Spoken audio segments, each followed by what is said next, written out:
জেনে রাখ, সৃষ্টি ও নির্দেশ তারই। আল্লাহ মহান, যিনি সকল সৃষ্টির রব। ৫৫ তোমরা তোমাদের রবকে ডাকো অনুনয় বিনয় করে ও চুপিসারে, নিশ্চয়ই তিনি পছন্দ করেন না সীমা লঙ্ঘনকারীদেরকে। ৫৬ আর তোমরা জমিনে ফাসাদ করো না, তার সংশোধনের পর, এবং তাকে ডাকো ভয় ও আশা নিয়ে। নিশ্চয় আল্লাহর রহমত সৎকর্মশীলদের নিকটবর্তী। ৫৭ আর তিনিই তার রহমতের পূর্বে সুসংবাদরূপে বাতাস প্রেরণ করেন।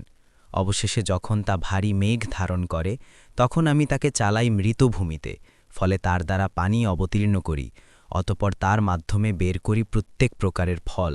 এভাবেই আমি মৃতদেরকে বের করি, যাতে তোমরা উপদেশ গ্রহণ করো। ৫৮ আর উত্তম ভূমি তার ফসল বের হয় তার রবের অনুমতিতে, আর যা নিকৃষ্ট তাতে তো কমই উৎপন্ন হয়। এভাবেই আমি আয়াতসমূহ বিভিন্নভাবে বর্ণনা করি এমন কওমের জন্য যারা কৃতজ্ঞ হয়। ৫৯ আমি তো নূহকে তার কওমের নিকট প্রেরণ করেছি, অতপর সে বলেছে, হে আমার কওম, তোমরা আল্লাহর ইবাদত করো, তিনি ছাড়া তোমাদের কোনো সত্য ইলাহ নেই। নিশ্চয়ই আমি তোমাদের মহাদিনের আযাবের ভয় করছি। ৬০ তার কওম থেকে নেতৃবর্গ বলল, নিশ্চয়ই আমরা তোমাকে স্পষ্ট ভ্রান্তিতে দেখতে পাচ্ছি। ৬১ সে বলল, হে আমার কওম, আমার মধ্যে কোনো ভ্রান্তি নেই, কিন্তু আমি সকল সৃষ্টির রবের পক্ষ থেকে রাসূল।